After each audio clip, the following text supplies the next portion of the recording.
Welcome, we're on our 11-day bus tour and we're arriving in Chihuahua City. And it's Christmas time. Mexico's implemented a lot of those police stations where you can't push a button and call for help.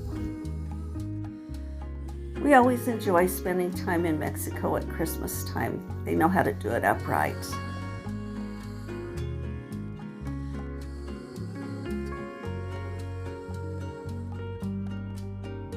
The 7 spikes that you see on a lot of piñatas in Mexico are supposed to resemble the 7 deadly sins. You hit them off and good things will come your way, like candy. We took a walking tour of the downtown of Chihuahua, a group of Tarahumara people visiting Chihuahua, and a mobile car wash. When Pancho Villa arrived with his troops in 1914. It was Guadalupe Day, so we didn't get to visit Pancho Villa's home. The Gameros family built this mansion in 1907, but had to flee to the United States in 1913 during the war, and it was given to the opposition family. The government in 1920 returned a residence to the family, and later it was sold to the state of Chihuahua.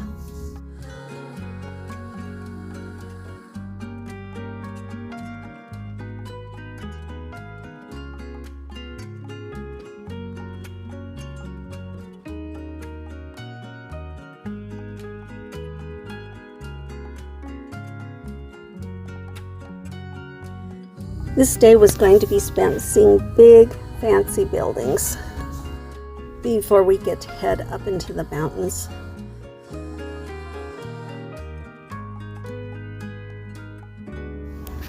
Our next stop was Santuario de Nuestra Señora de Guadalupe de los Navachimas.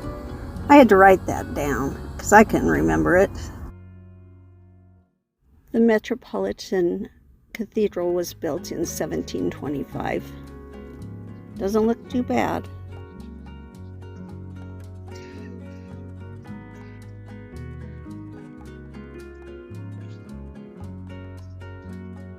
Those confession boxes always look a little eerie to me.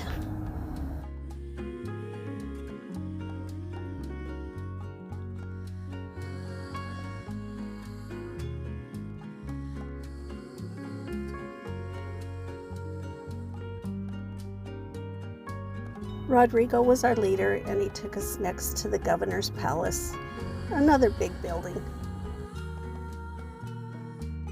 We did enjoy our tour, but I'm more of an outside kind of gal. We're in the governor's palace. They have a Christmas tree.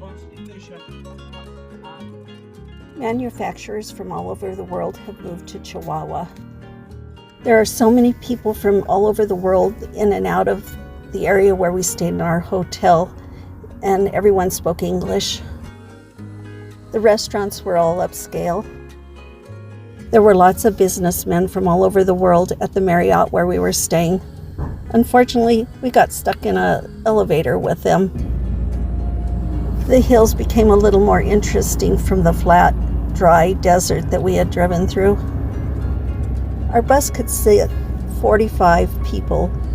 There were only 19, so we had lots of space. We drove by the affordable housing provided by Mexico, where people can buy their own homes. This statue is a memorial to the Mennonite women who moved from Canada to Mexico. Their plan was to move to Guatemala when Canada would not allow them to teach their children the Mennonite way in German. We visited this Mennonite family and they fed us a lunch, and they also sold bakery items to the neighbors. Mexico wanted them because they knew how to farm, and they allowed them to not have to serve in military service. In our next video, we'll show you the Tarahumara people who live up in the mountains of the Copper Canyon. It was a long and winding road, but it was worth the effort. We're sure glad you came along.